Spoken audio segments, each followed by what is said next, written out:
That's it. That's your lot. There's nothing left to hear. The Brits 1991 is history. See you again.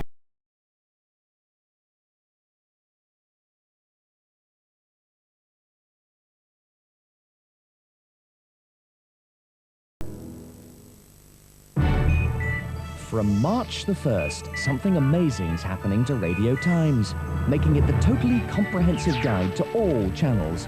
With satellite television, Channel 4 and ITV joining side by side with BBC programmes. There's still a few weeks to go, but from March the 1st, if it's on, it'll be in Radio Times. There's been an ID on the victim.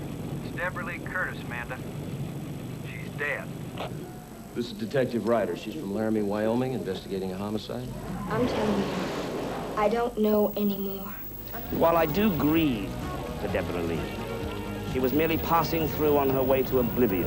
I don't believe this. Believe it. We were sneaking in a load of gold.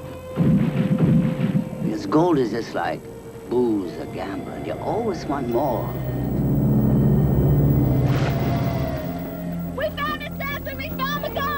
Beverly Hills Connection, tomorrow at 10:55, and Wet Gold, Wednesday at 11:35, on 1. Happily married publisher Lindsay Wagner romances surly author Jack Scalia on BBC2 shortly in the romantic film The Other Lover.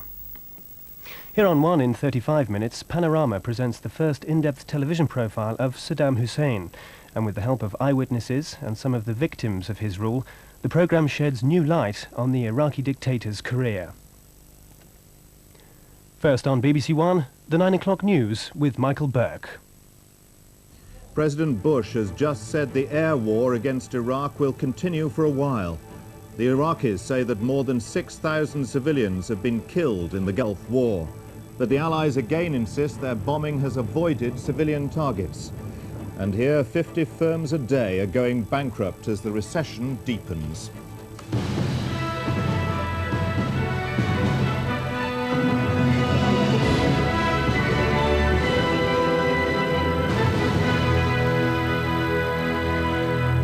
Good evening. In Washington, America's two military leaders, Defense Secretary Dick Cheney and General Colin Powell, have just finished a meeting with President Bush.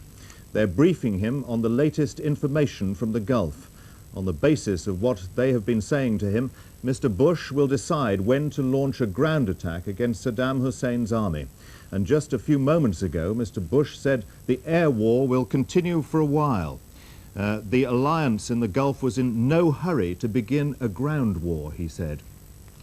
The Iraqis say that Allied bombing has killed between 6,000 and 7,000 civilians. Their diplomats abroad, their ministers in Baghdad, and the Islamic equivalent of the Red Cross, the Red Crescent, are all tonight saying that the number of civilian dead is far greater than their earlier estimates.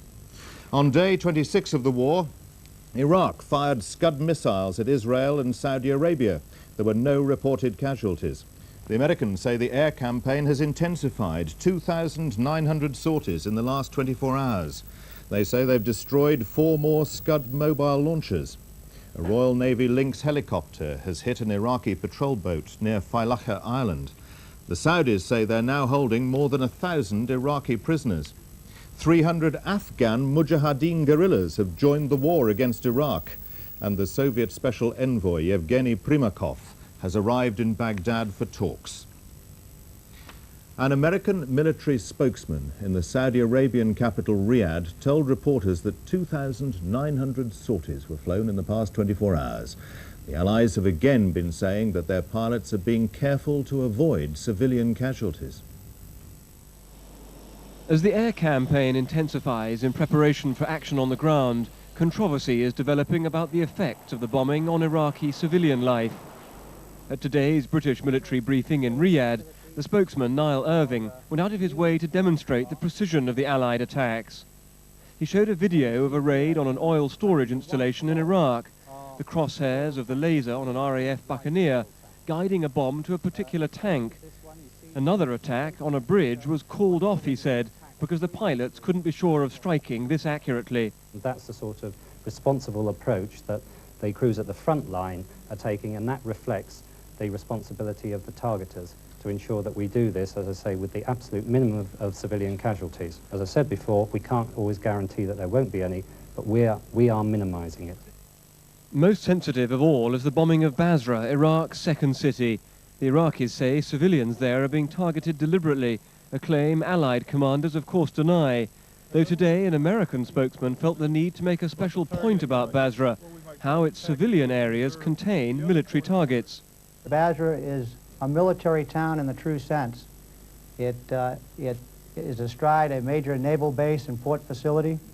The infrastructure, military infrastructure, is closely interwoven within the city of Basra itself. Our pilots, again, I would stress, go to extraordinary lengths to try to avoid collateral and civilian damage. In most cases, they've been very, very successful.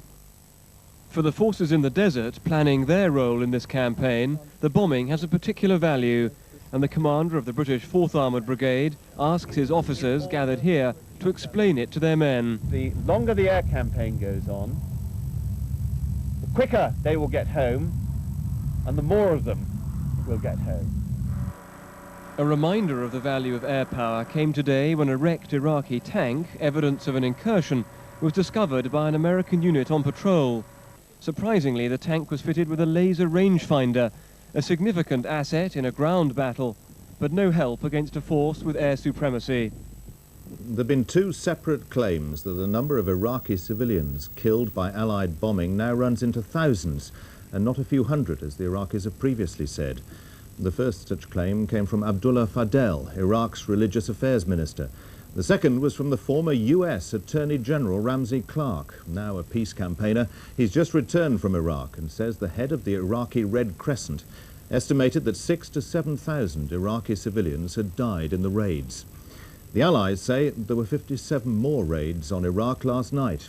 Our correspondent Jeremy Bowen is in Baghdad and sent this report under Iraqi government restrictions. Gradually, the Allies are cutting Baghdad in half. 3 of the 6 main bridges over the Tigris are now down, like this one, or badly damaged. This bridge was destroyed last night. Iraq's infrastructure has been bombed again and again. Outside Baghdad, though, mainly military traffic has been moving surprisingly freely on some of the main highways we've used. Martyrs Bridge in central Baghdad was the only other damage we were allowed to visit today in the city. It's still standing, but cars can't use it. Among the onlookers at the bridge were young men of 17 and 18, born in 1973, who today heard that they'd be called up for military service. They'll be joining an army which, Baghdad radio says, won't accept a ceasefire until it's achieved complete and absolute victory over its enemies. The Iraqis took us outside Baghdad today as well, to the remains of the factory which they're still insisting made baby milk, and which the Americans say manufactured chemical and biological weapons. During our